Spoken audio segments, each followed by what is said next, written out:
الشيطان الرجيم بسم الله الرحمن الرحيم لا يحب الله الجهر بالسوء من القول إلا من ظلم وكان الله سميعا عليما إن تبدوا خيرا أو تخفوا يريدون أن يفرقوا بين الله ورسله ويقولون نؤمن ببعض ونكفر ببعض ويريدون أن يتخذوا بين ذلك سبيلا أولئك هم الكافرون حقا وأعتدنا للكافرين عذابا مهينا والذين آمنوا بالله ورسله ولم يفرقوا بين أحد منهم أولئك سوف يؤتيهم أجورهم وكان الله غفورا رحيما صدق الله العظيم۔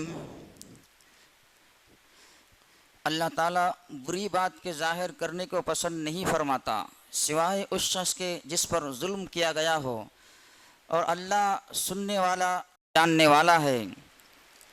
اگر تم خیر کو ظاہر کرو یا اس کو چھپاؤ یا برائی کو معاف کرو تو بلا شبہ اللہ تعالیٰ معاف کرنے والا قدرت رکھنے والا ہے۔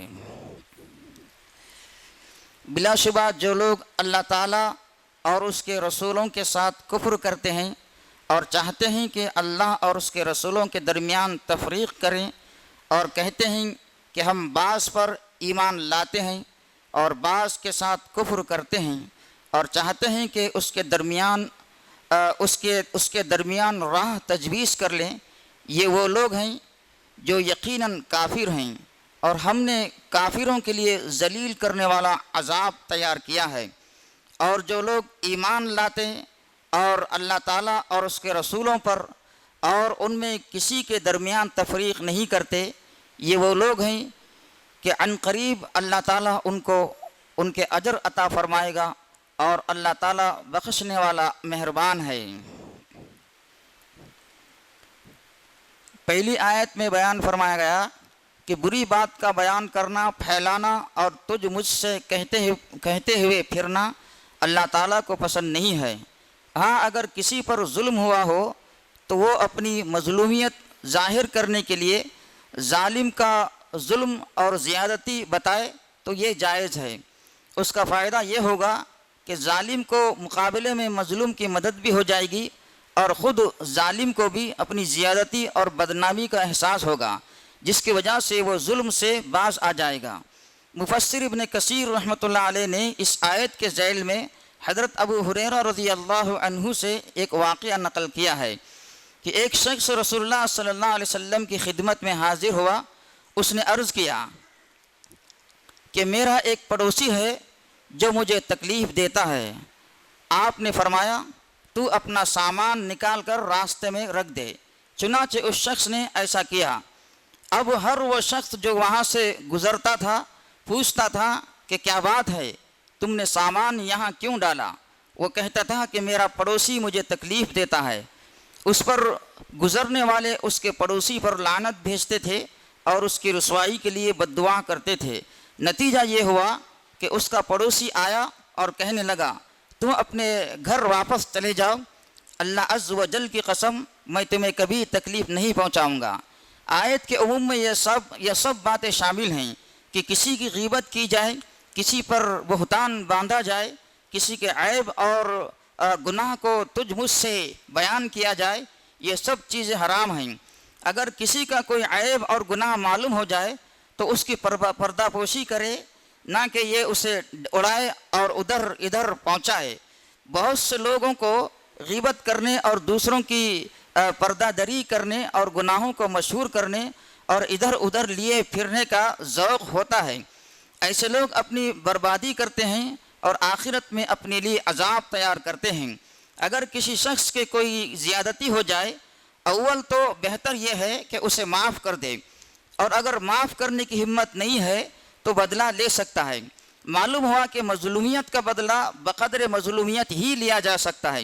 اگر بدلہ لینے والے نے زیادتی کر دی تو اب وہ ظالم ہو جائے گا۔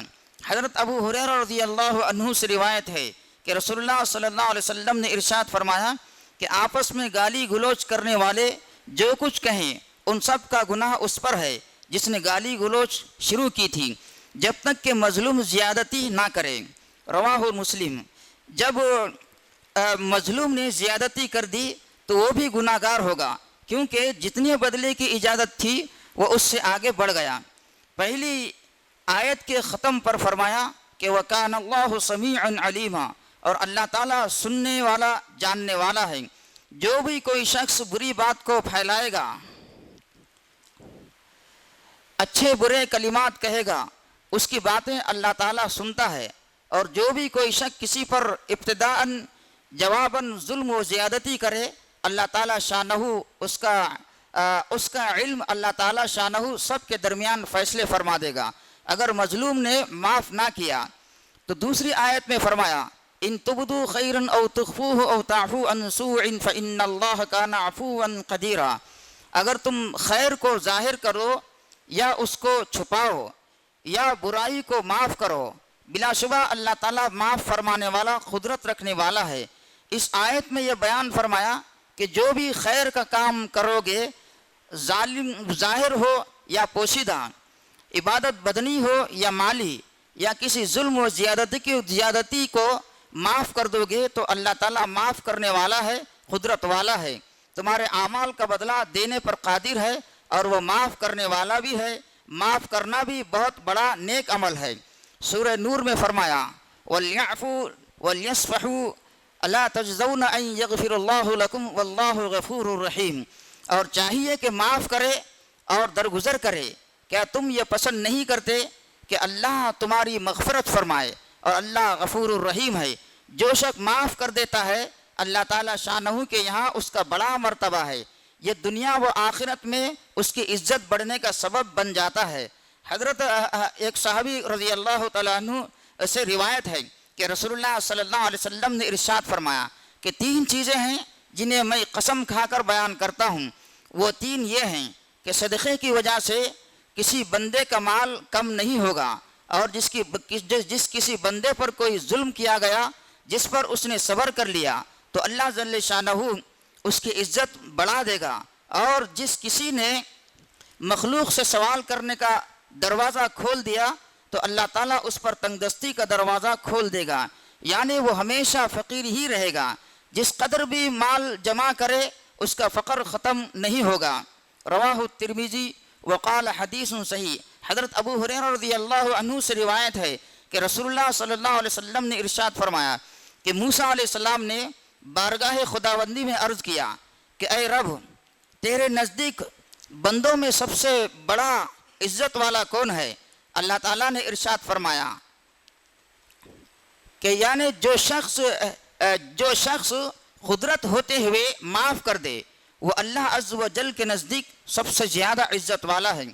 اور حضرت انس رضی اللہ عنہ سے روایت ہے کہ رسول اللہ صلی اللہ علیہ وسلم نے ارشاد فرمایا کہ جو شخص اپنی زبان کو محفوظ رکھے اللہ تعالیٰ اس کی پوشیدہ چیزوں کی پردہ پوشی فرمائے گا، اور جو شخص اپنے غصے کو روک لے اللہ تعالیٰ قیامت کے دن اس سے اپنے عذاب کو روک لے گا، اور جو شخص اللہ عز و جل کی بارگاہ میں عذر پیش کرے اللہ تعالیٰ اس کے عذر کو قبول فرما لیتا ہے۔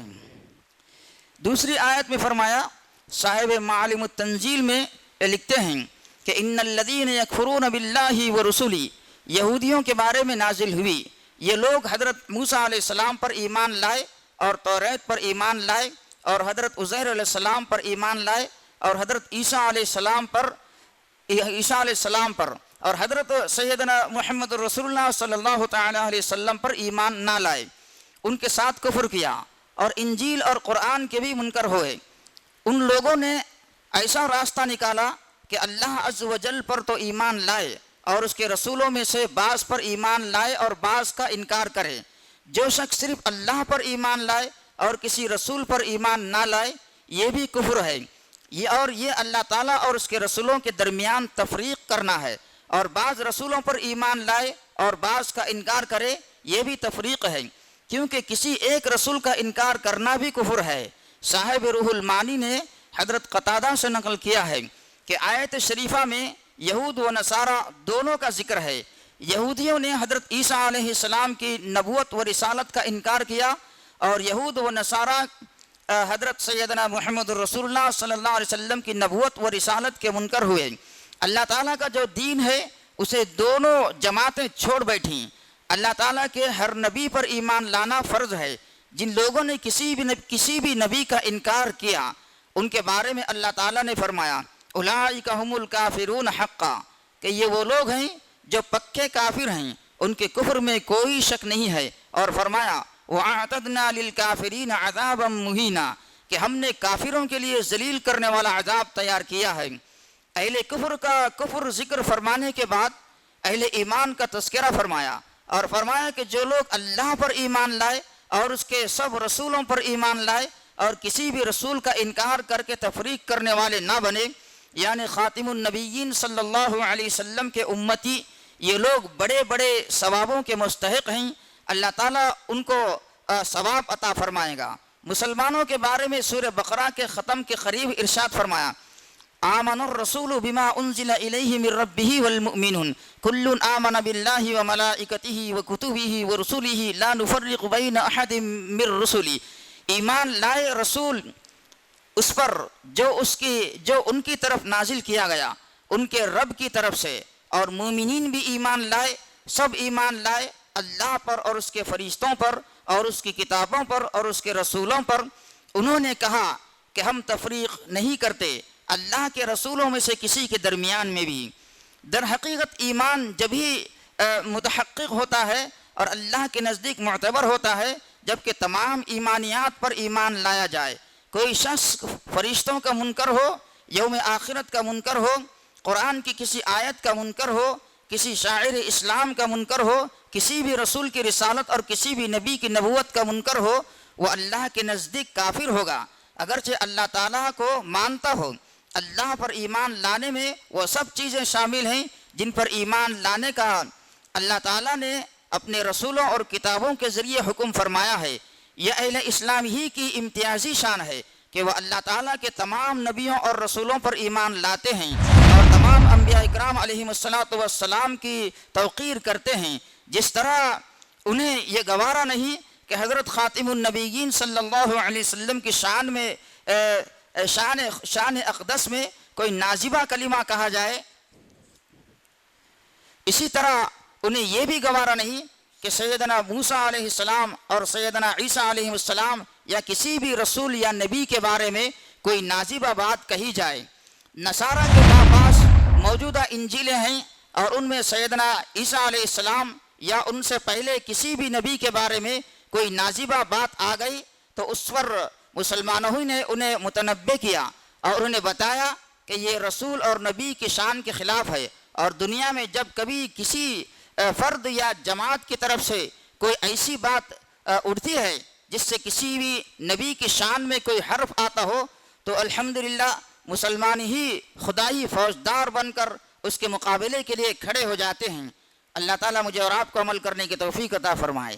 آمین وآخر دعوانا ان الحمدللہ رب العالمین۔